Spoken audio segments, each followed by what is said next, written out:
मुल्तान के निश्तर हॉस्पिटल में लाशों की बेहुरमती के स्कैंडल के सामने आने के बाद जहां अवामी सतह पर खौफ और हरास की सूरत हाल पैदा हो गई है, वहीं तहकीकात का दायरा भी वसी होता जा रहा है। नित नए इंकशाफात सामने आ रहे हैं। अब इस मामले पर हम बात करेंगे कि ये क्या था, क्यों हुआ, और अमूमी तौर पर जब कोई डेड बॉडी मिलती है अस्पताल को या एडमिनिस्ट्रेशन को हॉस्पिटल की, तो उसका क्या किया जाता है, क्या उसको टीचिंग के लिए इस्तेमाल किया जाता है। इस पर हम बात करेंगे। हमारे साथ साबिक वज़ीर आज़म के साबिक मुआविन खुसूसी डॉक्टर ज़फ़र मिर्ज़ा साहब मौजूद हैं। अस्सलाम वालेकुम डॉक्टर साहब। जी वालेकुम सलाम।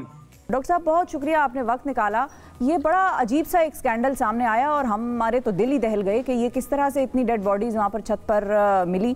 तो ये सबसे पहले तो ये बताइए कि मेडिकल कॉलेजेस में क्या तरीक़ाकार होता है, जो लोग वैसे टीचिंग हॉस्पिटल्स में जिनकी डेथ हो जाती है ड्यूरिंग द प्रोसीजर्स, उनकी बॉडीज़ कोई लेने ना आए तो फिर उसका क्या करते हैं, या कोई सड़क पर बंदा मरा हुआ मिला है तो उसका क्या करते हैं?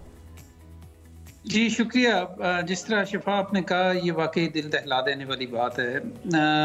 तरीक़ाकार आमतौर पे ये होता है कि चूँकि सदियों से, जब से मेडिकल साइंस का आगाज़ हुआ है इंसानी तारीख़ में, तो स्टूडेंट्स को मेडिकल साइंस, ह्यूमन बॉडी समझाने के लिए ह्यूमन बॉडीज़ का जो इस्तेमाल है ये तो बहुत कदीम है। ये इवन के जो इजिप्टोलॉजी में, इजिप्ट में जब जो पुराने आपको चीज़ें वहाँ से मिली हैं ना, तो उसमें भी ऐसी तस्वीर है कि जिसके अंदर ह्यूमन बॉडी के ऊपर टीचिंग की जा रही है। अच्छा, अब सोर्स ऑफ ह्यूमन बॉडी क्या होना चाहिए, उसके लिए दो तरीके हैं। एक तो ये है कि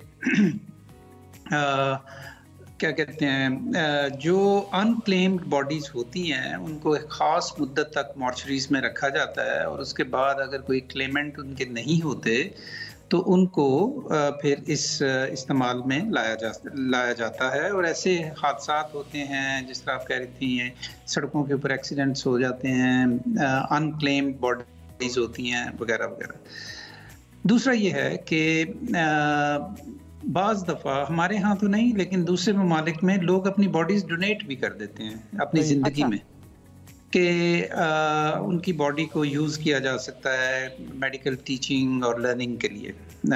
तो ये भी एक सोर्स है। लेकिन इस तमाम चीज़ के अंदर जो आपका लोकल कॉन्टेक्स्ट होता है, जो आपका रिलीजन है, जो आपकी है, उन तमाम वैल्यूज़ को भी सामने रखा जाता है। और सबसे बढ़ के ये कि एक मॉरल वैल्यूज़ होती हैं जो कि यकसा हैं, यूनिवर्सल हैं पूरी दुनिया के अंदर, उनको मलहूज़े खातिर रखा जाता है। तो अगर बॉडी, चाहे वो अनक्लेम्ड बॉडी है या डोनेटेड बॉडी है, उसके ऊपर एक ख़ास मुद्दत के बाद जब टीचिंग कर ली जाती है तो उसको हमारे हिसाब से, हमारे दीन के मुताबिक उसको बाकायदा दफनाया जाना चाहिए, और दफनाया जाता है। अब एक और चीज़ इसमें ऐड कर दूं, जो एक और सोर्स अब पैदा हो गया है, वो ये है कि दुनिया भर में अब मेडिकल साइंस और टेक्नोलॉजी इतनी डेवलप कर गई है कि बिल्कुल ह्यूमन बॉडी से मिलती जुलती जो रेप्लिकास हैं फाइबर ग्लास में, प्लास्टिक में, वो भी अब बनते हैं, बोन्स बनती हैं, तो काफ़ी हद तक टीचिंग उनसे भी हो जाती है। लेकिन कुछ चीज़ें बहरहाल ऐसी हैं डायसेक्शन के हवाले से कि जो ह्यूमन बॉडी पे की जानी ज़रूरी है।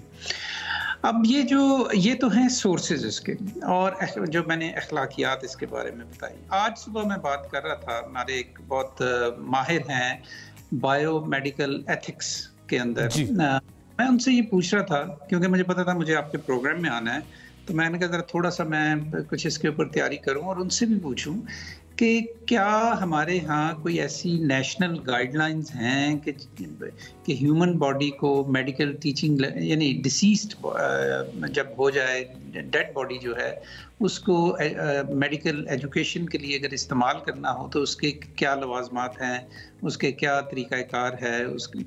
तो इस सिलसिले में क्या हमारे यहाँ कोई एथिकल गाइडलाइंस हैं? तो उन्होंने मुझे बड़ा एक अच्छा जवाब दिया। उन्होंने कहा जी कि बात यह है कि कुछ चीज़ें ऐसी होती हैं, हर चीज़ के लिए गाइडलाइंस की ज़रूरत नहीं होती।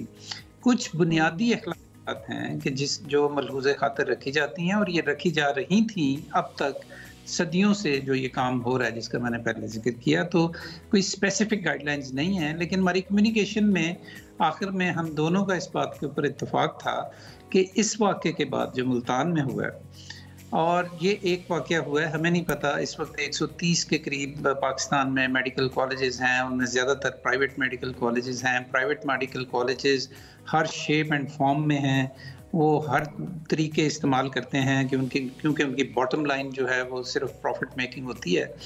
तो मेडिकल एजुकेशन के जो स्टैंडर्ड्स हैं और जो प्रैक्टिस के स्टैंडर्ड्स हैं, नॉर्म्स हैं, वो काफ़ी नीचे आ गए हैं। तो हमें नहीं पता ये जो भी हमें निश्तर में वाक़या हुआ है, इसके अलावा डेड बॉडीज़ को कैसे ट्रीट किया जा रहा है और कैसे उनके ऊपर डायसेक्शन हो रही है। तो हम दोनों का ये इस बात के ऊपर इत्तेफाक था कि वक्त आ गया है कि पाकिस्तान में अब हमें कोई नेशनल गाइडलाइंस बनानी चाहिए on the use of human body for medical education purposes. तो अभी तो नहीं है, लेकिन मेरा ख्याल है कि इस पे तवज्जो की जानी चाहिए। बिल्कुल सही, बिल्कुल सही। बहुत शुक्रिया अदा करेंगे डॉक्टर ज़फ़र मिर्ज़ा साहब हमारे साथ मौजूद थे। और गाइडलाइंस होनी चाहिए, वरना अगर गाइडलाइंस नहीं होंगी तो फिर इस तरह के मामला जो है वो हमारे सामने आते रहेंगे। नाज़रीन।